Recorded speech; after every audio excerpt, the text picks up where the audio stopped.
I'm cute. And we're gonna try to do the thing. Yay! Today we're making yakisoba. And why did you choose yakisoba? So yakisoba for me is actually a very comforting and just a warm memory for me. Growing up in the middle of nowhere in Mexico, I lived next to a very, very kind and wonderful Japanese family that would always come over and visit and bring us all this good food. And my grandma was really sick one day. She couldn't cook for us, and we called her Oba-chan. That's what she told everybody to call her. We never knew her name. I found out later her name was Yuki, which is a beautiful name. But she brought over yakisoba one day for us to take to school with us because she knew that, you know, I was only like 7 or 8. I couldn't cook yet, and my sister at the time was like 4, I think. So she just brought over yakisoba for us and had us try it and taught us how to make it, and it was just a very warm and welcoming kind of memory for me. Yeah, that's awesome. So we have yakisoba. Our recipe today is pretty traditional. The only thing that isn't is going to be the fact that we're using a spicy pork. It's already pre-marinated. We just like spicy. Hugh had it in the fridge and just kind of needed to get it cooked. So we're just gonna use this. There's nothing wrong with whatever kind of protein you choose. You can make this with fish, shrimp, you can make it with chicken, pork, beef, pretty much anything that you want. Tofu, you can make it with no proteins in it. That's totally fine. Traditionally, for veggies, we just have shiitake, cabbage, onion, and carrot, but you can add other veggies to it if you like things like bok choy or spinach. Things like that do well with stir fries can do really well. All sorts of kinds of mushrooms too. I would stay away from things like gourds. They don't work super well in yakisoba, but there's a lot of options out there for veggies that you can use. We do also have green onion here, and we have some ingredients pre-chopped. So we do have our green onion. As you can see, these are about 1.5 inches. You don't want them to be like minced. So we have our green onion, and they're about 1.5 inches in length. You don't want them to be like super small, chopped, or anything like that. You really want these to come out with the flavors. And then our toppings is we have some shredded nori. And then we also have some pickled ginger.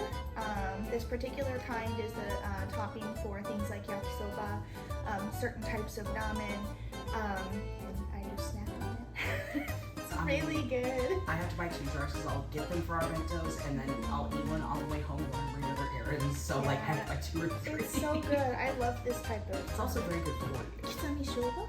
Kizamishoba. Yeah, I think. But it's good. It's really good. And so everything's kind of set out here. We're going to do this kind of in a specific order. So we're going to do our sauce first, and then we're going to kind of get the veggies and the meats cooked and the noodles cooked and get all of those put aside. And then we'll throw everything together. If you do it in batches, it'll make your life a little bit easier, and then you don't run the risk of overcooking anything, because you do want your veggies to have still a little bit of a freshness to it. You don't want them to be like a steamed consistency, because that's just too soggy for yakisoba. You want a little bit of a bite and a chew to your veggies. So it's best when you're doing it at home to try to cook it in batches. It helps out a little bit. And man, I'm excited. I'm super excited. I haven't had this in so long. Like, I mean, skip to me the too. eating. Like honestly, part of the highlight of this video is the afterwards where you can try it and see how good it is. But like, letting people know how we make it, how it looks so good is always probably a good idea. So let's go ahead and get started. So we're gonna go ahead and do the sauce first. So which one do you want for sauce? You know what? I love this one because I love Usa. Yay! Usa's one of my absolute favorites. It's one of the reasons I love Honey Senpai from Oran, I will fully admit. It's because of Usa-chan. Yay! Okay, so we'll use the bunny bowl. So what we're gonna need is probably about 2/3 of the sugar that's in here. Okay. You want to add the sugar as you go and taste the seasoning as you go, because otherwise it can get a little too sweet for some people. And I am doing all of this by eye. I will post a recipe that I found So that'll be in the description box below. You guys can find a link there. But just because I make this a lot, I have a system and it's already kind of in place, so I don't measure anything as I go. But I did find a recipe that's pretty much the same. It's just actually measured out. So we'll just link that.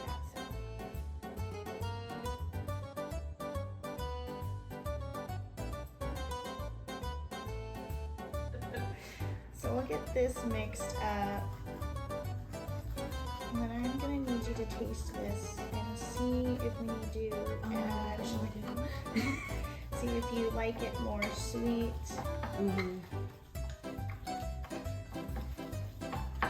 Now, growing up when my neighbor would make this for us, she always specified that it had to be spicy because spicy is how you built up your spirit, basically. If you couldn't handle spicy, then you didn't belong in her kitchen. A little too much ketchup. You get rid of that ketchup flavor. So I'm gonna do a little bit more soya. Okay.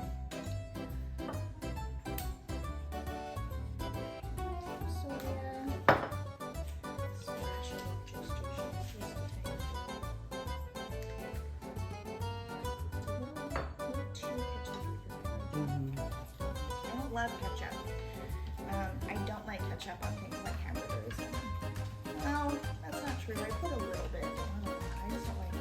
I don't like ketchup by itself. I like ketchup because it's really versatile and you can use it to make other sauces, but I don't like it for its own. My grandmother used to use it to make a ketchup-based barbecue sauce. That was really good. She would put on like her little smokies that she would leave to slow cook for hours on end. Okay, that's pretty perfect where it's at. So I just need your opinion. More sugar or no? Oh, that's perfect. Like I said, okay. Alright, so we'll go ahead and leave that as it is. If we decide, we can always throw the excess sugar in while it's cooking because it will melt down really quickly. Yeah, and they'll pick up the other flavors from everything else too. So we'll go ahead and set that aside. Now let's go ahead and get the veggies cut. Okay. I'm gonna, do you want to start slicing the mushrooms or do you want to start peeling things? I can work on peeling. Okay, so we have a trash can right here. I will just come over to this side. So go ahead and start getting these carrots peeled, and then I'm gonna start getting these things thinly sliced here. So these are dried enoki mushrooms. These are... We were just having like a 10-minute conversation about enoki, dumbass. About enoki mushrooms, and I was like, yeah, that's what this is, right? Is this a mushroom? Is this enoki? It's not. Oh my god. All of a sudden, I want to start creating memes based off of these cooking videos. So this is shiitake. So these were dried shiitake. I let them sit for about 10 minutes or so, 10-15 minutes in some hot water. So now they're nice and soft. You want to make sure you cut the stems down as much as you can. And we're just going to slice these. You know what? I'm going to move this so you can actually see what I'm doing. Maybe that helps. Hey. And then we'll get these sliced really, really thin. And there you go. Get these sliced thin and get these set aside. So a tip for slicing onions: cut it in half. Keep this little nubby nub, this little stubby stub. Why? I don't know, but someone told me once that it helps make you cry less, and so far it works. So we need about half of an onion. We don't need a whole onion. And then go ahead and take that first really thin layer off of your onion, because sometimes this can be a little bit tougher, like the skin on the outside, and it's gonna be really gross when you cook it. When you go to eat it, you'll find some like weird tough bits, and you don't want that. Alright, so then here, I'm gonna go ahead and, yeah, I'm just gonna do strips for this guy. So just slice this onion down really nice and thin. If you are sensitive to onions, I am sorry. I've heard for some people, if you light a candle next to the onions, or if you leave a cup of water or something like that, there's a bunch of different tips people have out there. If that helps you, go ahead. None of them have ever worked for me, so I just kind of deal with it. There was a weird one I saw that said if you put Q-tips in the corner of your mouth, it's supposed to help like absorb the fumes before they hit your eyes. That's so weird. Yeah, there's It was all sorts one of those weird weird ones. like old wives' tales things that I heard going around, hanging out with my grandmother all the time. You know, if it works, it works. You know, even if it's just a placebo and it just makes you think it's listen, you do. No, as a kid, I will fully admit, I took my freaking cool goggles, the ones that cover your nose and everything. Oh yeah. When I had to help with the kitchen, if I had to cut up onions, I would put on my big old swim goggles and be like, okay, I'm ready. It works. They work does. pretty well. It just doesn't really block from getting in your nose too good unless you have like the, Oh no, it was the ones that covered the like big it one. was, Yeah, like, the big chunky ones. diving. That's the diving. Yeah. My grandmother always made fun of me for it, but it's like, you know what? I'm not crying, so ha. All right, so some tips. Cut your. So we're gonna julienne these. We're gonna make these pretty thin. Maybe. Oh, my eyes are watering and I missed. Oh no. That was really annoying. Okay. Should I bag up the part of the onion so it stops bothering us, or? No, it's just the stuff that's already cut. Oh, okay, fair It's enough. just from cutting it in front of you. So, for those of you who don't know, yes, I'm keeping my eyes closed for a second. So, for those of you who don't know, the reason why onions do that is because it's a natural defense for them to be like, hey, don't eat me. That's their way of essentially screaming and fighting back. That stuff that gets released, I don't remember what it's called, but the stuff that gets released from the onion while you're cutting it is attracted to moisture, which is why it bothers your nose, your mouth, and your eyes. It's because those particles, it's naturally attracted to anything that has moisture. So, that's why people say like use a cup of water or use like a candle or something like that to burn it off in the air, or to try to get it to get attracted to the cup of water. Oh my gosh. I'll be right back. I'm gonna try to get this out of my eyes really quick. My eyes usually don't run this bad, but they're bad today. Hi, we're back. All right, sorry about that. I had to run away really quick because my eyes were watering. Usually don't get knocked on my butt so hard by white or yellow onions, but today it decided to really hit me. All right, so we've got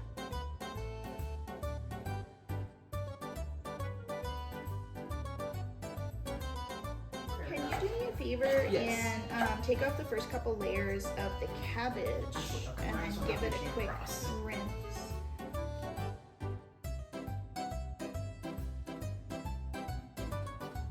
Okay, so we got all of that cut up, and then we only need about half of this. So you're gonna want to cut this really, really thin. Step 1, slice your end off. Bam.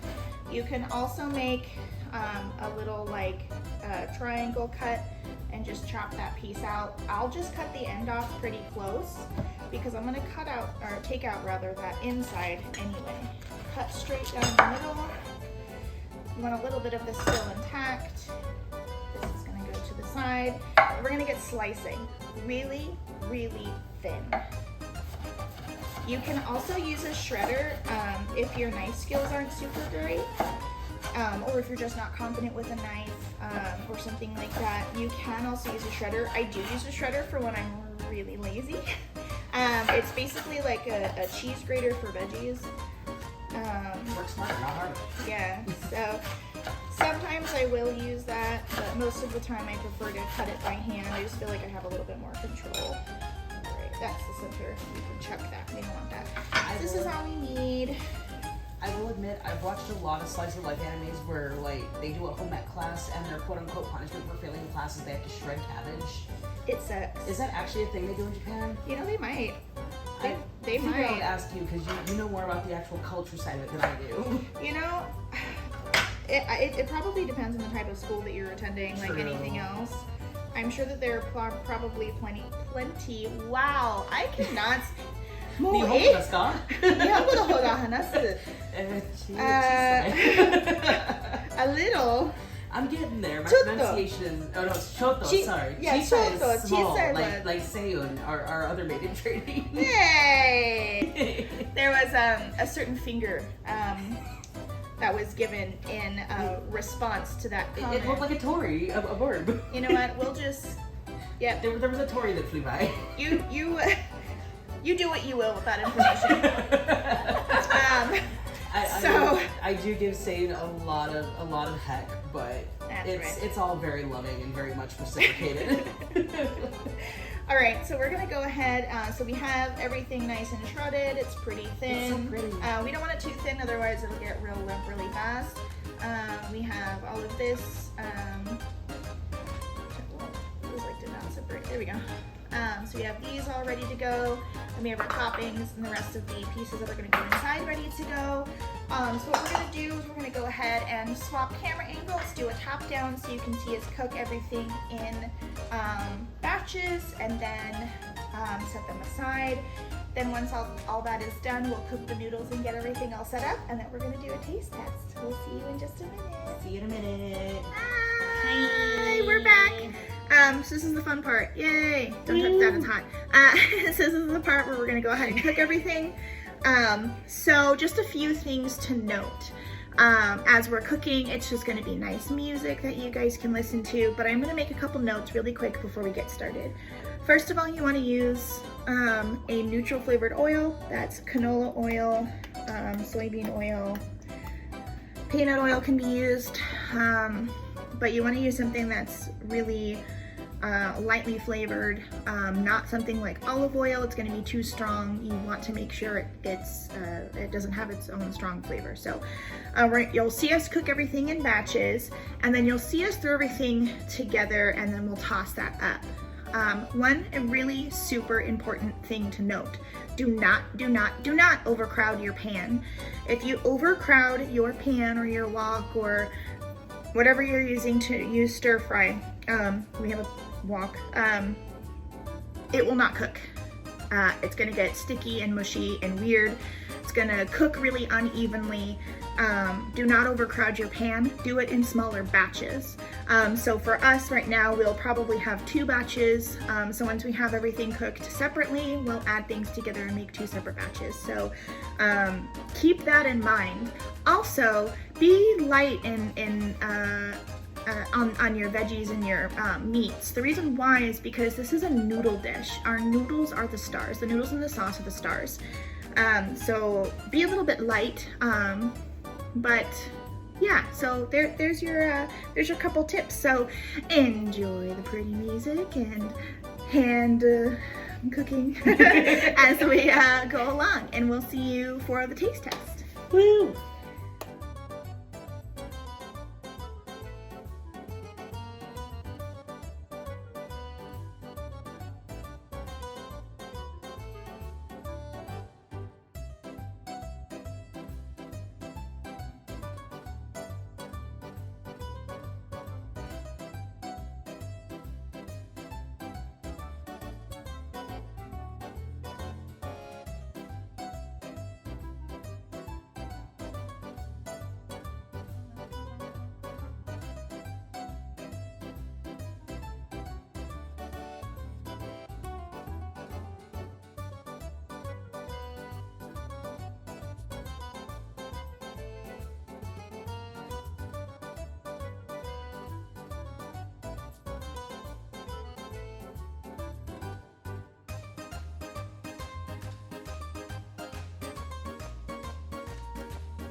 Welcome back. We are back.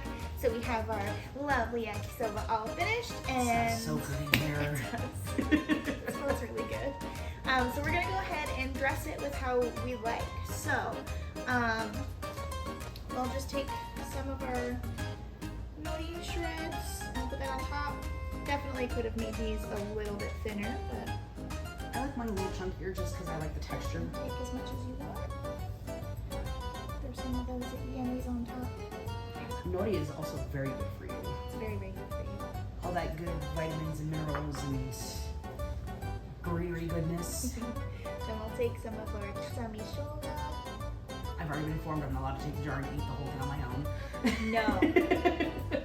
No. But you do. Everybody does get a little bit on top. Some for the rum. I entire jar at home. I'm gonna snack on while I'm cleaning today. So good. All right, so we're gonna go ahead and try this first, and then we'll pass it on to those behind the camera, and they can give it a shot. Let us know what they think. Ready? Itadakimasu. Ooh, Get some of that, see that nori, get that ginger in there.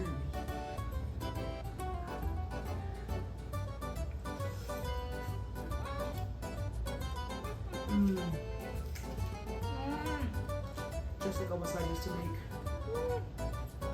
That tastes like happiness and memories right there. Oh my. Oh my.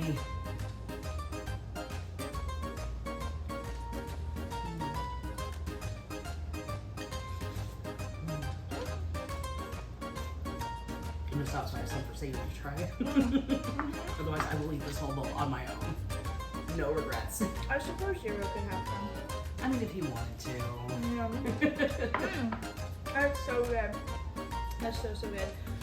Oh my gosh. Oh, 10 out of 10. All right, Sadie, you ready for your taste? All right. He's minding his business. He's doing a good job. All right, go ahead.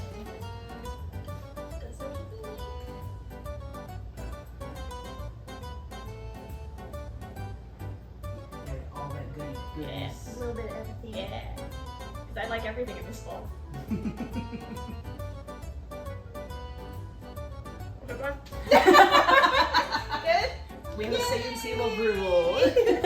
And Zero will get to taste his later. He's got his hands full right now, so he won't be able to pop out and taste it, but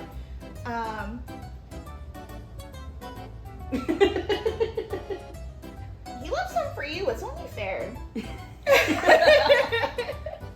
Well, thank y'all for coming with us on our adventure. Okay, I'm done. Okay. I'm done.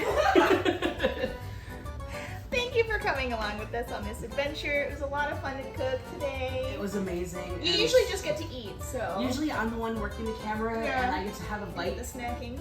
And Yeah. you know, it's great and all, but it's cold being on this side of the camera. Always Yeah. a little weird. But I do want to thank you, Jan, for bringing back my childhood memories. This meant a lot to me, and especially with everything going on in the world right now. We all need a little bit of happiness, and this is a bowl of pure, unadulterated happiness. Yay, we love Yakisoba. Try it out. It's great. If you can't have seafood, there is vegan type of oyster sauce. Because oyster sauce is in here. There is vegan oyster sauce. There's also gluten-free oyster sauce. You can get a lot of these ingredients that can be made vegan and vegetarian. So if you do have certain dietary restrictions and stuff like that, please experiment. Make it something that you can enjoy as well. Because that's one of the things that we love about food is that we can make it really inclusive and for everyone. Absolutely. That's why I'm glad you introduced me to glass noodles, because I made this with glass noodles before, and it's really good glass noodles because that's sweet too. So Yeah, I love those. I like bean bread a lot. Yeah. there's a lot of really good substitutes, especially if you're like me and you are really gluten intolerant, that you can do with this gluten noodles. Yes, gluten noodles. No, I mean, if you want, knock yourself out. But I come from an Italian Greek family, so that's like That's we do fair. gluten on top of gluten. But a couple of recommendations that makes me buy a couple of the local people who work at the Asian market here have been glass noodles and bean threads for yakisoba if you can't do like the buckwheat. I don't know about bean threads. It might be too thin. I think it'll break really quickly for stir fry. But you can use the noodles that you use for japchae. These sweet potato noodles. Those are a really good option. And they're really similar to this kind of thickness as well, and they hold on to sauce really well too. As a matter of fact, I really like using that I know, Kenji's being very vocal in the background, but I really like using the japchae noodles for, please don't get mad at me, but I really like them in kare udon. Totally valid. It's really And guest appearance by Kenta. Yeah, there was a guest appearance by Kenji in the corner. That's true. Yeah, Yeah, they've been around. Our animals are just as much of our family as we are. Yeah, 100%. But don't worry. Everything is sanitized. Everyone's and- sanitized. Everything is Ladies and gentlemen, this is how our brains work. It's been a day. Ladies and gentlemen, everybody in between. Well, yeah, I'm excited. I'm gonna go inhale as much of this bowl as I'm allowed to. And I guess we have to share. And we'll see you all in the next video. Thank you for watching. Bye-bye. Bye bye.